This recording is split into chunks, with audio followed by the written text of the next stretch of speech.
Olá, eu sou o Guilherme e também são integrantes do grupo Matheus Oioli, Pedro Takal, Sofia Pavlovski e Stephanie Frank, e nós vamos falar um pouco sobre a história da navegação.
A história da navegação, então, começa com uma linha do tempo, porém, antes de adentrar nela, vale ressaltar que a história da navegação ela possui uma analogia muito próxima com a história do fogo, que por ser muito antiga, não existem ferramentas hoje para precisar exatamente o local e o momento em que o primeiro indivíduo construiu uma embarcação, ou o primeiro indivíduo fez uso do fogo como ferramenta.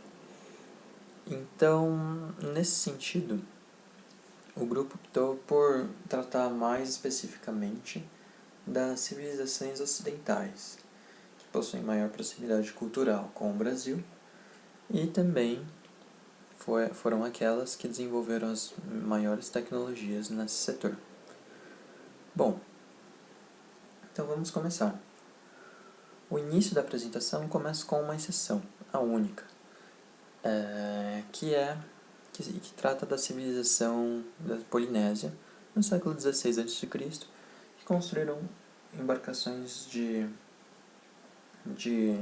grande trabalho de engenharia e merecem ser mencionados no trabalho. Em seguida, no século V a.C., o primeiro período histórico a ser tratado então é a Antiguidade, e com ela os povos da Polinésia, em que o isolamento geográfico proporcionou as pressões ambientais perfeitas para que a população local desenvolvesse embarcações simples, porém extremamente eficazes no quesito de navegação.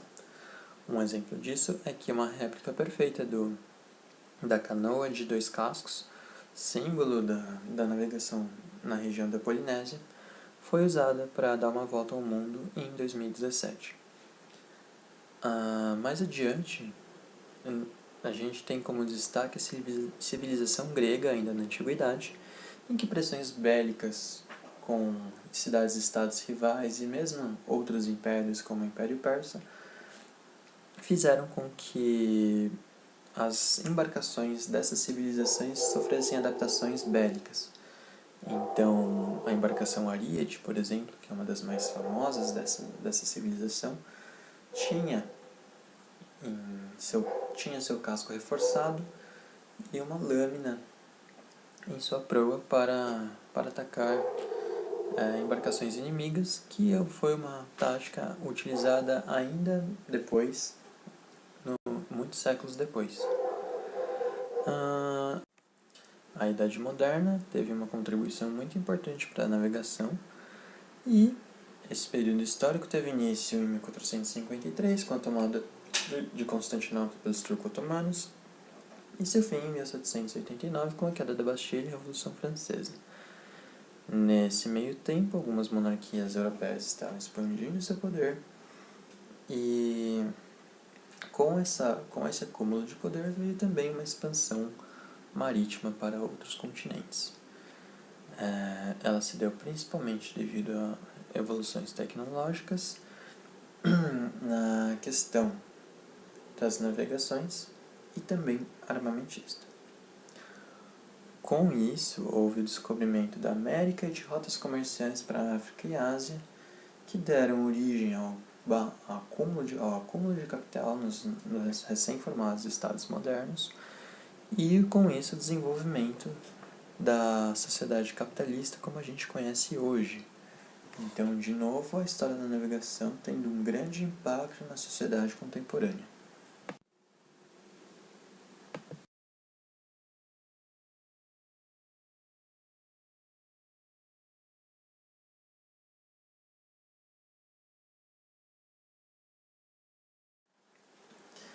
E dessa forma, então, a expansão marítima trouxe benefícios econômicos nunca antes vistos para essas recém-formadas monarquias nacionais, como Portugal e Espanha, e mais tardiamente França e Inglaterra,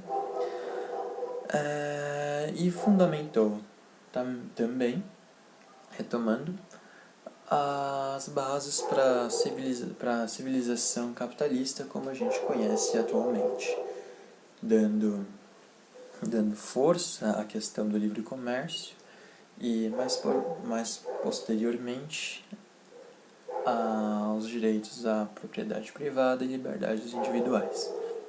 Bom, porém, essas grandes conquistas, elas retratam de maneira um pouco deturpada a realidade, dado que a vida dos navios ainda era muito precária, diversos problemas de saúde associados à má alimentação, como escorbuto, ou a própria falta de higiene, como as doenças, exemplo de lepra, eram muito comuns nas naus, nas embarcações e entre os marinheiros, consequentemente.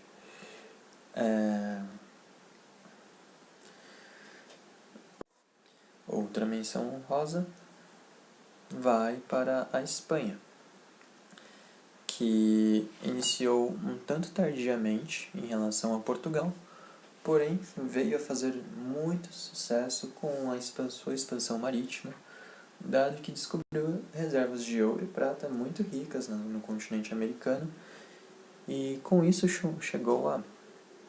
chegou a desenvolver uma frota naval extremamente poderosa, que mais tarde viria a ser conhecida como a Invencível Armada.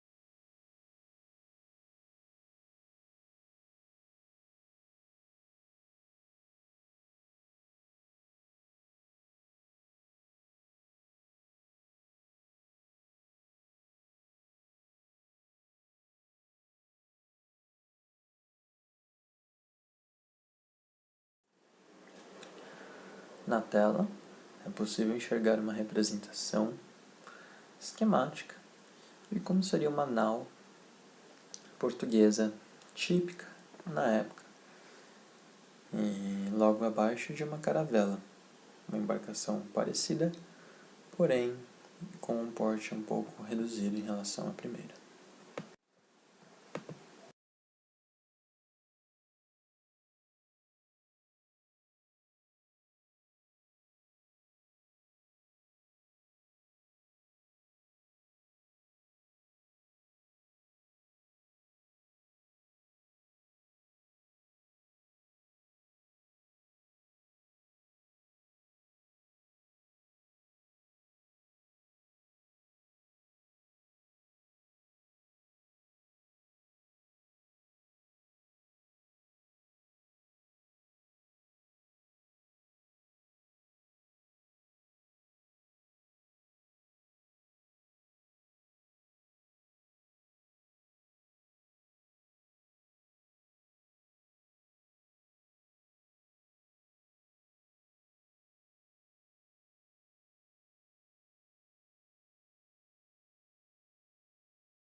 Adentrando no mundo contemporâneo, pode-se dizer que houve uma expansão global do comércio e uma dependência reduzida do clima e do vento, dado que, já no século XIX, inventou-se a máquina a vapor, que proporcionou um motor às embarcações, que agora poderiam movimentar-se livremente ou mais livremente, independentemente de correntezas ou de condições climáticas, como mencionado.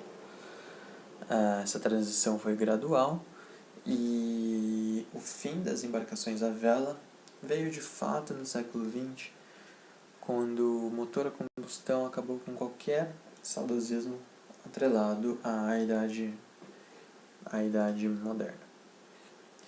Bom, também no século XX foi a primeira vez que a humanidade teve contato com submarinos. Um grande exemplo disso foi o seu uso na Segunda Guerra Mundial pelo exército alemão, pela marinha alemã.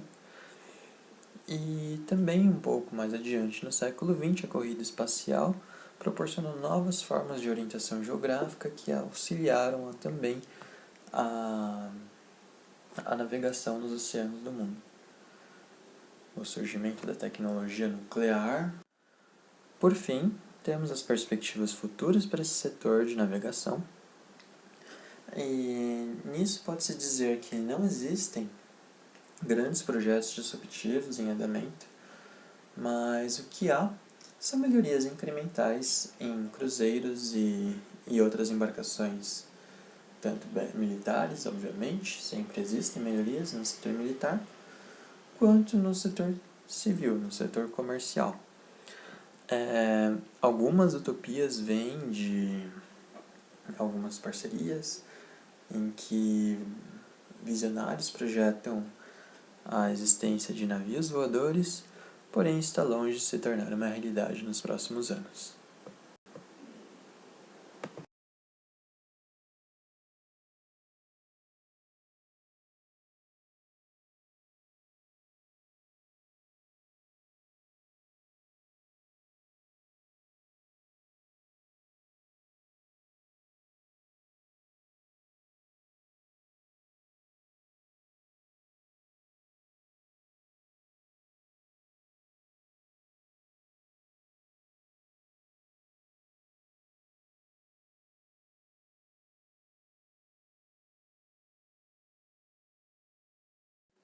Por fim, muito obrigado e esperamos que tenham gostado da apresentação. Até a próxima.